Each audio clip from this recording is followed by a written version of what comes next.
Kali ini aku akan bercerita tentang sebuah kisah yang ditulis oleh Andy Warlins dengan judul Rumah Hijau Tosca. Kisah ini merupakan pengalaman seorang petugas satuan pengamanan atau security di sebuah komplek perumahan. Namanya Gunawan. Gunawan baru saja bekerja sekitar 5 hari sebagai satpam di komplek tersebut. Pada malam itu, Gunawan kebagian tugas jaga malam. Seperti biasa, para petugas diwajibkan untuk berkeliling patroli di perumahan tersebut. Nah, ketika Gunawan melakukan patroli, ia menemukan sebuah rumah yang memiliki desain arsitektur yang sangat indah. Ornamennya unik dan menarik. Hanya saja rumah tersebut terlihat agak suram dengan cahayanya yang sangat redup. Apalagi ditambah dengan cuaca yang cukup tidak bersahabat, gerimis malam itu. Pada keesokan harinya, malam berikutnya, Gunawan kembali melewati rumah tersebut saat patroli. Dan kali ini dia melihat di teras rumah tersebut anggota keluarga penghuni rumah yang berwarna hijau toska itu sedang duduk di teras rumah. Nah, tentu dong sebagai satpam baru, dia mencoba untuk mengenal warganya. Lalu Gunawan pun menghampiri mereka. Keluarga itu ada Pak Margo yang gagah dan ada Ibu Deborah yang sangat cantik. Kemudian Gunawan berkenalan dengan seorang gadis kecil yang bernama Nina, yang selalu memeluk boneka pandanya. Lalu ada Adele, remaja tanggung yang terlihat ceria. Kemudian ada seorang lagi gadis cantik, tapi wajahnya agak jutek dan sedikit angkuh. Namanya Nancy. Sepertinya dia adalah anak tertua di keluarga itu. Nah, seperti biasa, mereka berbincang seperti lazimnya ya seorang tamu. Mereka berbincang-bincang sekedar berbasa-basi. Kemudian Gunawan pun menawarkan, jika mereka butuh bantuan, jangan segan-segan untuk memintanya kepada para petugas keamanan di sana. Lalu pada saat Gunawan pamit, tiba-tiba Nancy berkata, "Mas, bisa nggak bantu kami malam ini?" "Oh ya, ada apa Non?" kata si Gunawan. "Mas bisa berjaga-jaga di gazebo pada malam ini karena beberapa hari ini kami melihat ada sebuah mobil yang mondar-mandir di sekitar sini. Kami khawatir itu adalah gerombolan perampok." Begitu kata Nina, si gadis cantik yang judes itu. "Oke, nggak masalah," kata Gunawan, "tapi saya lapor dulu ke pos jaga."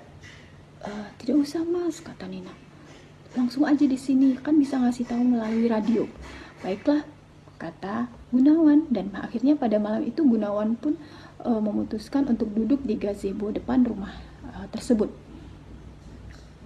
Kemudian karena hari hujan, cuaca cukup dingin, tiba-tiba saja Gunawan merasa mengantuk. Lalu beberapa saat kemudian Gunawan dikejutkan oleh suara jeritan yang berasal dari rumah tersebut. Tak menunggu lagi, Gunawan pun berlari menuju rumah itu. Dan apa yang disaksikannya? Pak Margo tergeletak tak berdaya dengan sebilah belati menancap tepat di jantungnya. Sementara di samping Pak Margo ada Nina yang terbujur kaku dengan mulut tersumpal kaos kaki sementara dia masih memeluk boneka pandanya. Gunawan pun terkesiap. Lalu ia berpikir, bagaimana? Siapa? Di mana Adele? Di mana Ibu Deborah? Di mana Nancy? Tiba-tiba ia mendengar suara jeritan dari lantai atas dan kemudian Gunawan pun berlari naiki tangga menuju lantai atas, masuk ke sebuah kamar. Dan apa yang didapat? Gunawan terlambat. Suara letusan pistol yang tadi didengarnya telah mengenai tepat di dada Adel. Lubang menganga oleh sebutir peluru telah mencabut nyawa gadis itu. Ibu Deborah ambruk di atas ranjangnya. Lalu Gunawan menerjang ke arah si perampok dan melayangkan pukulannya.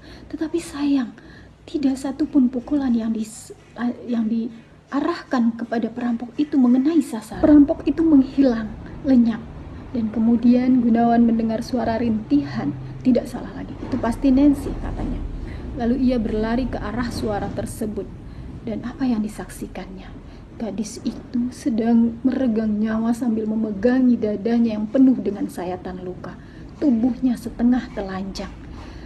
Gunawan benar-benar menyesali diri, merasa tidak berdaya. Kenapa ia bisa seceroboh ini? Terdengar suara deru mobil dari luar rumah. Gunawan pun segera mengejar, namun sayang ia terjatuh di dekat tangga dan sebuah pot besar menimpa kepalanya. Lalu ia pun terjerembab dan pingsan. Begitu tersadar, Gunawan mendapati dirinya berada di gardu pos jaga bersama teman-temannya yang lain. Lalu ia pun menceritakan apa yang telah dialaminya pada malam itu. Namun herannya, tidak ada satupun yang percaya dengan cerita Gunawan. "Kamu yakin, Gun? Sudah terjadi perampokan di rumah itu," kata teman-temannya. "Tentu saja," kata Gunawan, "aku menyaksikan dengan mata kepalaku sendiri." Lalu teman-temannya bertanya, "Coba sebutkan siapa aja nama-nama mereka." "Emangnya kenapa?" "Udah sebutin aja," katanya begitu. "Ada Nina, ada Lia, ada Nancy, ada Pak Margo, dan ada Ibu Deborah." "Astagfirullah," kata seorang temannya. "Benar-benar gak masuk akal, Gun. Kamu tahu, perampokan itu memang benar-benar terjadi. Tetapi sudah setahun yang lalu." "Ah, masa sih? Gak mungkin. Kalian bercanda kan?" kata Gunawan. Gunawan masih tidak percaya karena dia benar-benar merasakan bahwa itu nyata. "Ini memang benar, Gun," kata kepala komandan regunya. "Asal kamu tahu, rumah hijau Tosca itu tidak ada penghuninya. Sudah lama dibiarkan kosong. Kami tidak ada yang berani melewati rumah itu. Karena rumah itu rumah hantu." Sejak kejadian itu, Gunawan bukannya malah takut, tapi sering duduk di gazebo sambil minum kopi ataupun merokok. Dan anehnya, pada malam-malam ganjil, keluarga itu sering menampakkan diri. Ada yang menegur di ambang pintu, ada yang menyapa dari balik jendela, kadang ada yang sekedar melempar senyum dan juga tawa. Ya, begitulah. Sebuah rumah akan terlihat indah jika kita mengenal para penghuninya. Tapi ya jangan rumah hantu.